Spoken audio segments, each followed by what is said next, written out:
News, सच जरूरी है। यह है MNS न्यूज नेटवर्क और आप देख रहे हैं MNS न्यूज टीवी। मैं हूं आपके साथ सोनल। तो आइए देखते हैं आज कुछ खास खबर। तगड़ा थप्पड़, व्हाइट हाउस ने भारत के लोकतंत्र पर दिया बयान तो बीजेपी बोली राहुल गांधी बेशर्म से।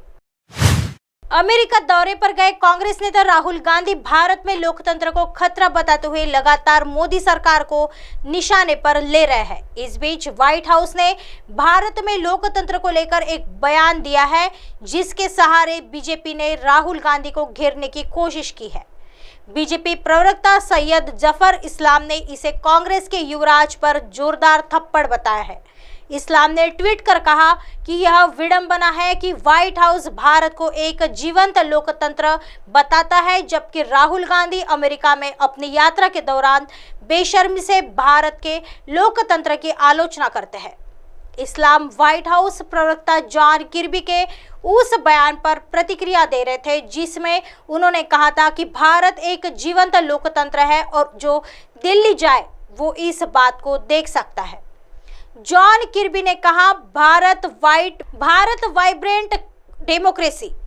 पीटीआई की रिपोर्ट के मुताबिक व्हाइट हाउस की नेशनल सिक्योरिटी काउंसिल में रणनीतिक संवाद के संयोजक जॉन किर्बी ने एक प्रेस कॉन्फ्रेंस में कहा था कि भारत एक जीवंत लोकतंत्र है। कोई भी जो नई दिल्ली जा रहा हो इस बात को देख सकता है और हाँ, निश्चित रूप से मैं यह उम्मीद करता हूं लोकतांत्रिक संस्थानों की ताकत और उनका स्वस्थ होना हमेशा चर्चा का हिस्सा होंगे।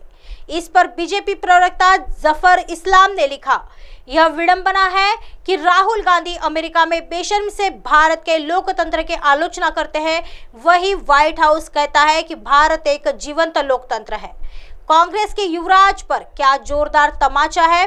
पीएम मोदी के नेतृत्व में भारतीय लोकतंत्र सुरक्षित है। मोदी इस महीने जाएंगे अमेरिका। प्रधानमंत्री नरेंद्र मोदी इसी महीने के आखिर में अमेरिका के राजकीय दौरे पर जाने वाले हैं। अमेरिकी राष्ट्रपति जो बाइडेन और फर्स्ट लेडी जिल बाइडेन आधिकारिक यात्रा के लिए प्रधानमंत्री नरेंद्र मोदी की अगवानी करेंगे। दोनों ने पीएम मोदी के स्वागत में 22 जून को रात्रि भोज रखा है। आइए बढ़ते हैं अगली खबर की तरफ। मोदी को हराने के लिए जब तक केसी त्यागी ने नीतीश का मिशन 24 फार्मूला को बताया क्लियर। सीएम नीतीश कुमार विपक्षी एकता के लिए काफी एक्टिव है। पटना में नीतीश कुमार की अगुवाई में 12 जून को विपक्षी बैठक होने वाली थी, लेकिन विपक्ष के कई बड़े नेताओं की व्यस्तता की वजह से अभी इस बैठक को टाल दिया गया है। इसको लेकर जेडीयू विशेष सलाहकार और मुख्य प्रवक्ता केसी त्यागी ने मंगलवार को MNS न्यूज से खास बातचीत की। इस दौरान केसी त्यागी ने कहा कि यह बैठक 1.5 दर्जन गैर एनडीए दलों का मिलन है, जो 2024 लोकसभा चुनाव की तैयारी है। नीतीश कुमार का विपक्षी एकता को लेकर 2024 फॉर्मूला यह है कि बीजेपी से मुकाबला के लिए जब तक एक उम्मीदवार नहीं होगा तब तक उससे लड़ना और हराना मुश्किल है। पार्टी के अध्यक्ष ही होंगे शामिल। केसी त्यागी ने कहा कि बीजेपी को हराने के लिए इस रणनीति के तहत पटना में 12 जून को बैठक रखी गई थी, लेकिन कांग्रेस और द्रमुक के बड़े नेता के लिए इस आना संभव नहीं हो रहा था। इस बैठक को इसलिए कुछ दिन के लिए टाल दिया गया है। संभवतः 23 जून के आसपास यह बैठक होगी। इसमें पार्टी के अध्यक्ष ही शामिल होंगे, जिससे किसी फैसले के नतीजे पर पहुंचा जा सकता है। आगे उन्होंने कहा कि इस बैठक को लेकर पहली बैठक पटना में होगी। इसके तालमेल के लिए नीतीश कुमार अधिकृत हुए हैं। फूलपुर से चुनाव लड़ने पर केसी त्यागी ने दी जानकारी। जेडीयू के मुख्य प्रवक्ता ने बीजेपी पर निशाना साधते हुए कहा कि कर्नाटक में कांग्रेस ही अकेले बीजेपी को हरा दी, तो इसलिए बीजेपी को ज्यादा गुमान में रहने की जरूरत नहीं है।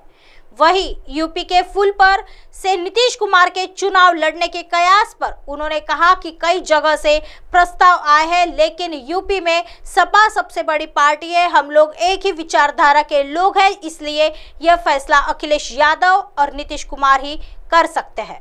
आइए बढ़ते हैं अगली खबर की तरफ। पायलट के पार्टी छोड़ने की अटकलों के बीच कांग्रेस प्रभारी का बड़ा बयान, कहा न ऐसा है। और राजस्थान में अशोक गहलोत और सचिन पायलट के बीच भले ही सब कुछ ठीक होने का दावा किया जा रहा है, लेकिन उनकी दूसरी पार्टी बनाने की चर्चा थमने का नाम नहीं ले रही है। प्रदेश की सियासी गलियारों में ये कयास लगाए जा रहे हैं कि सचिन पायलट 11 जून को अपनी नई पार्टी बनाने जा रहे हैं। हालांकि उनकी तरफ से या उनके किसी भी करीबी नेता की तरफ से इस तरह की जानकारी सामने आई है।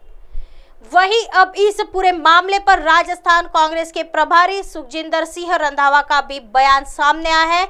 उन्होंने सचिन पायलट के कांग्रेस छोड़ने की खबर को सिरे से खारिज कर दिया है। मीडिया से बातचीत के दौरान रंधावा ने कहा कि मैं यह आपसे सुन रहा हूं, मुझे लगता है कि ऐसा कुछ नहीं है। वे पहले भी नहीं चाहते थे और न ही अभी चाहते हैं।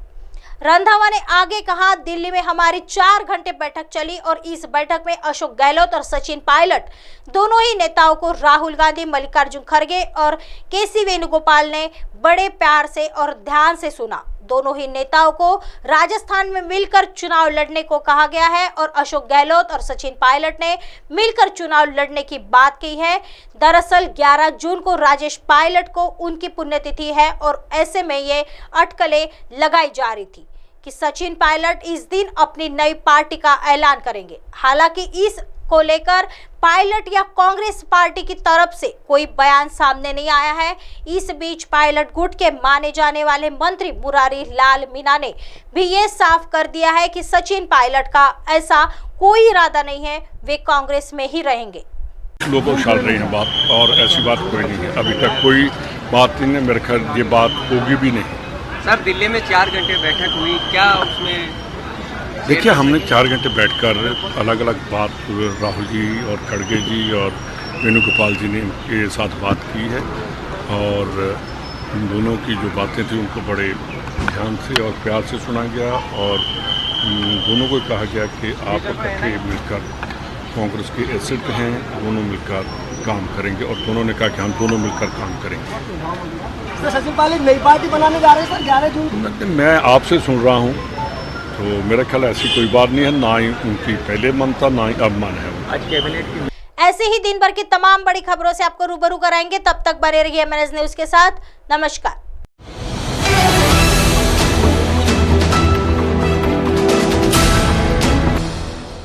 ये है MNS न्यूज नेटवर्क और आप देख रहे हैं MNS न्यूज।